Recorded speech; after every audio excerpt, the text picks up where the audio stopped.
And India's foreign exchange reserves rose to a record high for a third straight week. Data from the Reserve Bank of India showed on Friday the country's import cover had hit a new high in the latest reported week. अगर हम forex reserve की बात करें तो आज उनका खजाना मतलब इंडिया का खजाना 690 बिलियन डॉलर तक जा पहुंचा, जो कि हिस्टोरिकली आप देखे जाए तो कभी भी उनके फॉरेक्स रिजर्व्स इतने बिलियन डॉलर तक नहीं पहुंचे। मतलब अगर 10 बिलियन डॉलर को फिगर को इंडिया क्रॉस करता है तो इंडिया की तारीख का सबसे बड़ा फॉरेक्स रिजर्व होगा। वो एक ऐसा ये फिगर है कि जिस पे जितनी भी तारीफ की जाए कम है, और खास तौर पर इतनी कम देर में। जिसको हम कहते हैं वो दुश्मन ममालिक है, वो ये है वो है, हमारा उनसे ठीक है, हमारा इख्तिलाफ हो सकता है कुछ पॉलिसी में, लेकिन आज हम इंडिया को देख लें, मोदी सरकार को हम बड़ी बातें करते हैं लेकिन उनको बहुत सारी गलतियां होंगी, बहुत सारे मसाइल होंगे, लेकिन उन्होंने अपनी आवाम को अपनी तालीम के शोबे में उन्होंने बड़ी तरक्की की। आप दुनिया पूरी इंटरनेशनल लेवल पे दुनिया में देखें, इंडिया का कौमी खजाना पागल हो गया, इतने ज्यादा डॉलर। और मैं पाकिस्तान की बात करूं यहाँ पर,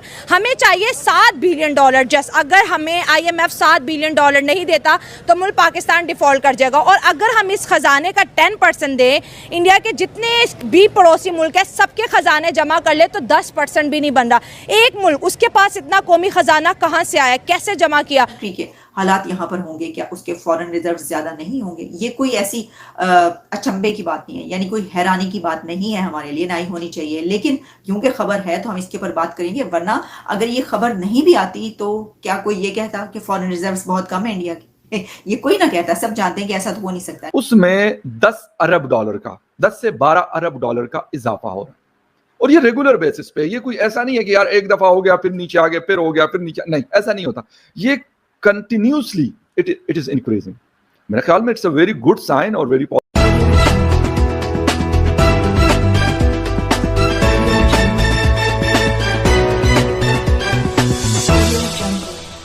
रिजर्व की बात करें तो आज उनका खजाना मतलब इंडिया का खजाना 690 बिलियन डॉलर तक जा पहुंचा, जो कि हिस्टोरिकली आप देखे जाए तो कभी भी उनके फॉरेक्स रिजर्व्स इतने बिलियन डॉलर तक नहीं पहुंचे। मतलब अगर 10 बिलियन डॉलर को फिगर को इंडिया क्रॉस करता है तो इंडिया की तारीख का सबसे बड़ा फॉरेक्स रिजर्व होगा। इंडिया का कौमी खजाना पागल हो गया, इतने ज्यादा डॉलर। और मैं पाकिस्तान की बात करूं यहाँ पर, हमें चाहिए 7 बिलियन डॉलर। जस्ट अगर हमें IMF 7 बिलियन डॉलर नहीं देता तो मुल्क पाकिस्तान डिफॉल्ट कर जाएगा। और अगर हम इस खजाने का 10% दें, इंडिया के जितने भी पड़ोसी मुल्क है सबके खजाने जमा कर ले तो 10% भी नहीं बन रहा।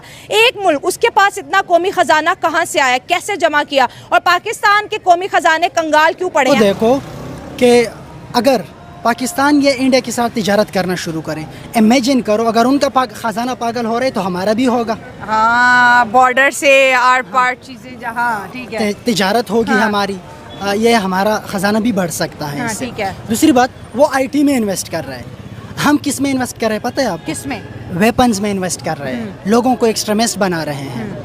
मजहबी एक्सट्रीमिस्ट, मजहबी बना लो, सोशल बना लो, कल्चरल बना लो, कुछ भी। हम सारे एक्सट्रीमिस्ट है। You can say that might be an religious point of view और कल्चरल और एथनिक लेवल। एथनिक लेवल का कितना एक्सट्रीमिज्म है पाकिस्तान में? किसी भी एथिक्स से नहीं है। सही बात है, करेक्ट हो गया। हाँ, तो मेरे ख्याल में इंडिया जो आजकल इन्वेस्ट कर रहा है IT के अंदर इन्वेस्ट कर रहा है। आपको पता है, मैं आपको एक और फिगर आपको बता दूं क्या, कि सऊदी अरबिया पेट्रोल से इतना पैसा नहीं कमाता जितना इंडिया IT से कमाता है। इतना प्रोडक्ट वो IT का बाहर बेचते हैं। हाँ। और उनसे वो कमाते हैं। हम पता नहीं असलहों में इन्वेस्ट करते हैं, झगड़ों में इन्वेस्ट करते हैं, जिसका कोई फ्यूचर भी नहीं है। फ्यूचर नहीं है, आपका कोई फ्यूचर नहीं है। आप माशी खुशहाली का सोच भी नहीं सकते। माशी खुशहाली विल रिमेन अ ड्रीम। आधे से ज्यादा लोग मेंटल हो गए इस पाकिस्तान में, ये रिपोर्ट आई हुई है। डिप्रेशन का शिकार हो चुके हैं। मेंटल क्यों हो गए? हाँ। उनकी जरूरियात नहीं पूरे हो रहे। कोई बिजली का बिल नहीं अदा कर सकता, कोई गैस का बिल अदा नहीं कर सकता, कोई अस्पताल नहीं जा सकता वो अपना इलाज करवाए, अपने बच्चों को अच्छे स्कूल में नहीं भेज सकता। पाकिस्तान में 3 करोड़ से ज़्यादा बच्चे स्कूल से बाहर हैं। कितनी अफसोस की बात, बहुत अफसोस की बात है। हम एज आ कौम हम उस लेवल पे आ गए हैं कि हमारे अंदर एहसास नहीं रहा, हम दूसरों का नहीं सोचते। अब फॉरेन रिजर्व्स हैं, इस पे क्या, यानी अगर हम इसकी कुछ डिटेल्स में जाएं कि कैसे, तो पहले तो मैंने आपको ये बताया कि जिस कंट्री में इतने बिजनेसेस पहुंच रहे होंगे दुनिया के, जहां पर दुनिया की बड़ी बड़ी कंपनीज अपने बिजनेस लेकर आ रही होंगी, अब कंट्री के हालात यहाँ पर होंगे, क्या उसके फॉरेन रिजर्व ज्यादा नहीं होंगे? ये कोई ऐसी अचंभे की बात नहीं है, यानी कोई हैरानी की बात नहीं है हमारे लिए, ना ही होनी चाहिए। लेकिन क्योंकि खबर है तो हम इसके ऊपर बात करेंगे, वरना अगर ये खबर नहीं भी आती तो क्या कोई ये कहता कि फॉरेन रिजर्व बहुत कम है इंडिया की? ये कोई ना कहता, सब जानते हैं कि ऐसा तो हो नहीं सकता। लेकिन इसकी कुछ डिटेल्स आपके सामने रखते हैं। देखिए, इसमें ये बताया गया है कि इंडिया के जो बैंक है, मरकजी बैंक की जानिब से जो फैक्ट्स एंड फिगर्स सामने आ रहे हैं, उसके मुताबिक जो फॉरेक्स रिजर्व्स हैं उसमें अगर आप सिर्फ एक लास्ट वीक उठा के देख लें तो उसमें $12.75 बिलियन का इजाफा रिकॉर्ड किया गया है। और उसमें जो पिछले 4 में हम देखते हैं महीने में सबसे ज्यादा रिकॉर्ड जो है ये टूटा है, ये सबसे ज्यादा इसमें रिजर्व में इजाफा हुआ। जबकि इससे पहले कहा यह जा रहा है कि जो अगर आप लास्ट 2 वीक्स उठाकर देखें तो उसमें $3.8 बिलियन जो है इंक्रीज हुआ था। लेकिन फिर एक आखिरी ये जो अभी वीक गुजरा इसमें उसने के भी रिकॉर्ड तोड़ दिया उसने। अच्छा, फिर इसमें बताया गया है कि जो इंडिया के एक्सपर्ट हैं फाइनेंस के हवाले से, वो भी ये उसके ऊपर कुछ तज्जिए करते हुए नजर आ रहे हैं। इसमें ये सामने आ रहा है कि जो फॉरेक्स रिजर्व हैं उसमें डॉलर की कीमत में कमी और अमरीकी महकमा खजाना की पैदावार में कमी के बाइस भी जो कंट्रीज हैं उनको ये हो रहा है कि वहां पर रिजर्व जो है वो ज्यादा हो रहे हैं। फिर ये बात भी है कि जो भारत के मरकजी बैंक के फॉरेक्स रिजर्व हैं उसमें जो फॉरेन करेंसी है उसकी कीमतों में इजाफा या कमी के बाइस भी ऐसा होता है। यानी अगर उनकी करेंसी की किसी कीमत में इजाफा या कमी होती है तो जिस कंट्री के पास जो है वो करेंसी होगी उसके भी उसके ऊपर जो है असर पड़ेगा। मतलब 10 या 12 दिनों में या मैक्सिमम 15 डेज में उसमें $10 अरब का 10 से 12 अरब डॉलर का इजाफा हो रहा है। और ये रेगुलर बेसिस पे, ये कोई ऐसा नहीं है कि यार एक दफा हो गया फिर नीचे आ गया फिर हो गया फिर नीचे, नहीं, ऐसा नहीं होता। ये कंटिन्यूसली इट इज इंक्रीजिंग। मेरे ख्याल में it's a very good sign और वेरी पॉजिटिव साइन। उनकी इकोनॉमी या उनके जो एक्सपोर्ट्स हैं वो हर तरह की, वो कुछ चीज़ बेचते हैं या वो सर्विसेज दे रहे हैं दुनिया भर को, या उनकी जो स्टेबिलिटी है, पॉलिटिकल स्टेबिलिटी है, वो इकोनॉमिक स्टेबिलिटी भी इस वजह से नजर आती है, बल्कि बहुत हाई लेवल पे है। इन वजूहात को देखते हुए नमस्कार दोस्तों, आज की एक और नई वीडियो में आपका स्वागत है। तो देखा आपने कि किस तरह से पाकिस्तान के होश उड़े हुए हैं भारत का जो फॉरेक्स रिजर्व है उसको देख करके।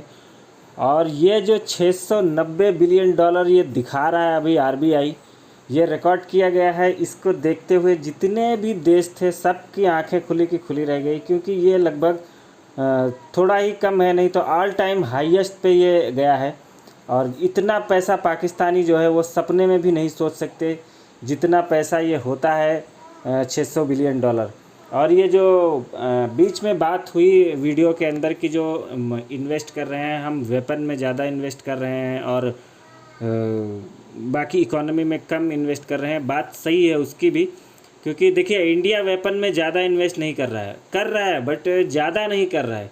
ज़्यादातर इंडिया जो वेपन्स है वो कोशिश कर रहा है कि वो अपने यहाँ ही तैयार करे, मेड इन इंडिया तैयार करे। लेकिन पाकिस्तान सिर्फ ख़रीदता है।